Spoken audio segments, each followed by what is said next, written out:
Kolkata home ডিজাইনের পক্ষ থেকে আপনাদের সবাইকে স্বাগত। আমি আর্কিটেক্ট সিভিল ইঞ্জিনিয়ার সৌমেন জানা। আজকে আপনাদের সামনে G+2 এর আর একটা এলিভেশন নিয়ে চলে এসেছি। প্রজেক্টটা রাঁচির প্রজেক্ট। চলুন দেখে নেওয়া যাক। বৃষ্টির দিনের ওপরে রেন্ডারটা বানানো হয়েছে, দেখে নিন। পরেই থাকছে আমাদের প্ল্যান নিয়ে ডিসকাশন।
এতক্ষণ আপনারা এলিভেশনটা দেখলেন, ওয়াক থ্রু হিসেবে চারদিকে ঘুরিয়ে দেখানো রয়েছে। এবার কয়েকটা স্টিল ফটো দেখিয়ে দিই, তারপরে আসছি প্ল্যান নিয়ে ডিসকাশন। এগুলো আমরা ফেসবুকে পোস্ট করেছি, এটা ফেসবুক থেকেই আপনাদেরকে দেখাচ্ছি। আমাদের 50,000-এর ফেসবুক পেজ রয়েছে, আপনারা গিয়ে ওখানে দেখতে পারেন। রেগুলার বেসিসে পোস্ট হয়। ওখানে ডিটেলসে প্ল্যান দেওয়া থাকে, স্ট্রাকচারাল ড্রয়িংও দেওয়া থাকে। যারা প্ল্যান নিতে পারেন না তারা ওখান থেকেও আইডিয়া করে বানাতে পারেন কাজ। এখানে দেখুন, এটা গ্রাউন্ড ফ্লোরে বেসিক্যালি একটা সার্ভেন্ট কোয়ার্টার রয়েছে, বাদ বাকি সিঁড়ি এন্ড লিফট রয়েছে। নিচটা পার্কিং এর জন্য যারা ফ্ল্যাট নেবে। প্রত্যেকটা ফ্লোরে মাঝখানে সিঁড়ির দুদিকে দুটো করে ফ্ল্যাট রয়েছে। তো টোটাল এইখানে আপনি দেখতে পাচ্ছেন, এইদিকে আপনার ফ্রন্টে দুটো, ওপরে দুটো, চারটে, আবার পেছনেও সেম চারটে, টোটাল 8টা ফ্ল্যাট। আর নিচে সার্ভেন্ট কোয়ার্টার।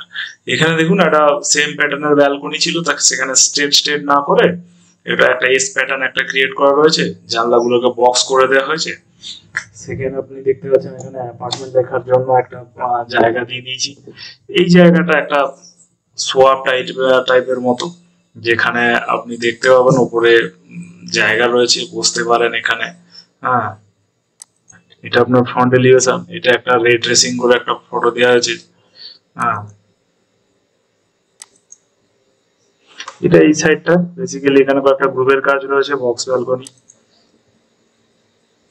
পার্কিংটা ডিটেলসে বোঝা যাচ্ছে।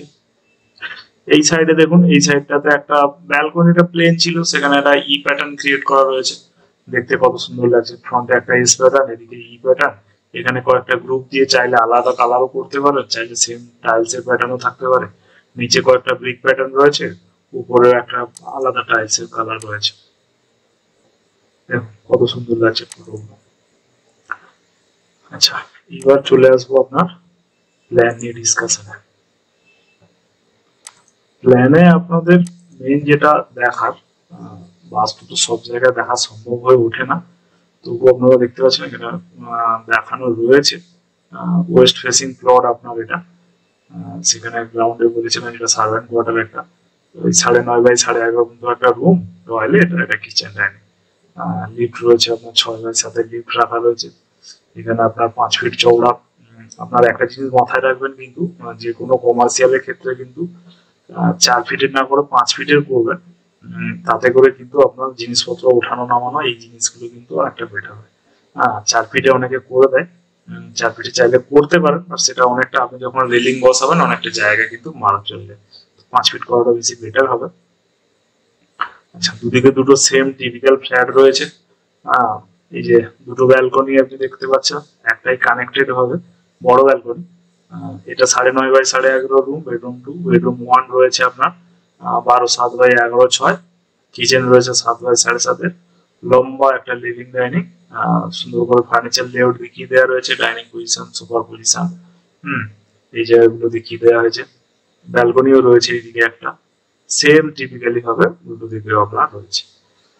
কলাম দিয়ে দেওয়া হয়েছে কোথায় কি হবে না হবে, বিম বা শিডিউল, যে রেনফোর্সমেন্টের শিডিউল, কত কি মাল মেটেরিয়াল যাবে সেগুলো আলাদাভাবে ক্লায়েন্টকে দেওয়া হয়েছে, সেগুলো আমরা দেখাচ্ছি না। মোটামোটা আপনার প্ল্যানটা দেখলাম এতক্ষণ আমরা। এবার চলুন আমরা কনস্ট্রাকশন ড্রয়িংটা দেখে নিই প্রীতম বাবু।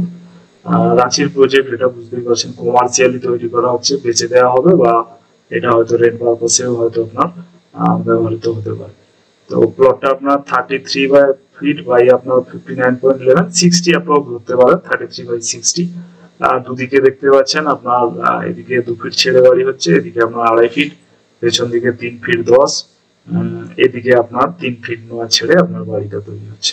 অনেকেই বলবেন আবার এটা তো রুল মেনে হচ্ছে না। না, রুল মেনে হচ্ছে না, কারণ সবসময় সম্ভব হয় না ছোট জায়গার মধ্যে জিনিস বানাতে, এখন সবাই কম বেশি করছে। আচ্ছা, প্ল্যানটা তো আগেই ডিসকাশন করেছি, এবার চলুন বাকি জিনিসগুলো একটু দেখিয়ে নিই। এটাতে আমরা ওয়াল লেআউট প্ল্যান যেটা দিয়ে দিই, কত দূরে কিভাবে রুমটা হচ্ছে, কোথায় পড়ছে না পড়ছে, কি মাপের থাকছে, কত দূরে জানলা হচ্ছে, এই ডিটেলস গুলো এটা আপনার যখন টাইপিং হয়ে যাবে তারপর থেকে এই ড্রয়িংটা আপনার কাজে লাগে। কতটা দূরে জানলা ছাড়া হবে না হবে এই ডিটেলস গুলো এখানে থাকে।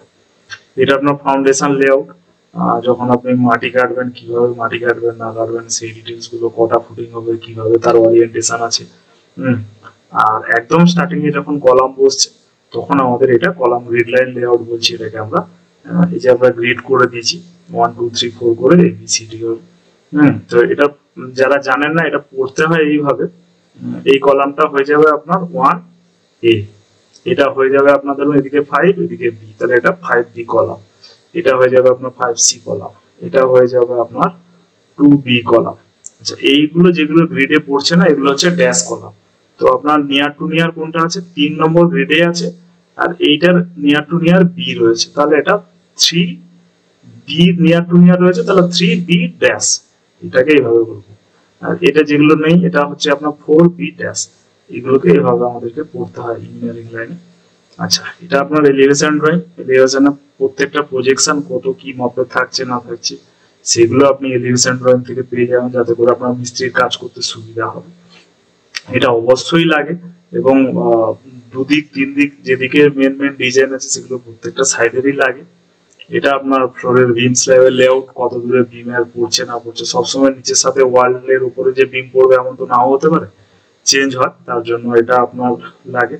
এটা আপনার রিভার্সের ডিটেলস, কটা কি রড লাগবে না লাগবে বিম স্ল্যাবে, এই জিনিসগুলো, ক্যান্টিলিভার, ক্যান্টিলিভার কি থাকছে, টিপিক্যাল স্ল্যাবে কি থাকছে, এগুলো আপনার কলামের রড, ফুটিং ফাউন্ডেশনে কত যাবে, ফুটিংসে কি থাকবে, কলামের রড কিভাবে থাকবে, ল্যাব কিভাবে দিতে হয়, এই ডিটেলস গুলো আপনারা পজ করে করে দেখে নিতে পারেন। ভিডিওটা লেন্দি হয়ে যাবে, তার জন্য আমি খুব তাড়াতাড়ি টেনে দিচ্ছি। আমরা ডোর উইন্ডো শিডিউলটা দিয়ে দিই, যেটা আপনি প্ল্যানে দেখবেন D1 D2 করে লেখা রয়েছে। এই যে আপনার এখানটাতে আপনি প্ল্যানটা দেখেন যে D1 লেখা রয়েছে, তাহলে এই D1 শর্ট ফর্মটা দেওয়া রয়েছে। আপনি ওখানে গিয়ে দেখতে পাবেন যে D1 এর মেজারমেন্টে কি রয়েছে। D1 এর মেজারমেন্ট 900 বাই আপনার 2100, মানে এটা আপনি মনে মনে ধরুন 3 বাই 7। কত থাকার ডোর হচ্ছে, কি ডোর হচ্ছে, কি তার স্পেসিফিকেশন, এগুলো সব কিন্তু দেওয়া থাকে এখানে। পুরো সিমেন্ট, স্টিল, প্লাস্টার, এগুলোতে কিভাবে কি রেশিওতে মিক্সিং হবে মেটেরিয়াল সেটাও লেখা থাকে। কি ব্র্যান্ডের আপনি মেটেরিয়াল কিনবেন সেটাও আমরা দিয়ে দিই আমাদের পছন্দ হিসেবে। আমাদের পছন্দ না, বেসিক্যালি যে কোনো ইঞ্জিনিয়ারেরই পছন্দ হবে, আপনারা এগুলো দেখে নিতে পারেন। এটা আমরা এস্টিমেট বানিয়ে দিই, কটা কলাম হচ্ছে, 18টা কলাম হচ্ছে, কত কোয়ান্টিটি ভলিউম আসছে, সেখান থেকে আমাদের ড্রাই ভলিউম বার করে প্রত্যেকটা রেশিওতে বার করে আপনার সিমেন্ট স্যান্ড চিপস রেনফোর্সমেন্ট বা স্টিল আপনার কতটা কি লাগছে না লাগছে, ব্রিক ওয়াল কতটা রয়েছে, সব মিলিয়ে আপনার প্রজেক্টটা যা দাঁড়াচ্ছে 39 লাখ বা 40 লাখ বলতে পারেন অ্যাপ্রক্স আপনার মেটেরিয়ালের খরচ হয়ে যাবে। চলুন, ধন্যবাদ, পরের ভিডিওতে আবার দেখা হচ্ছে।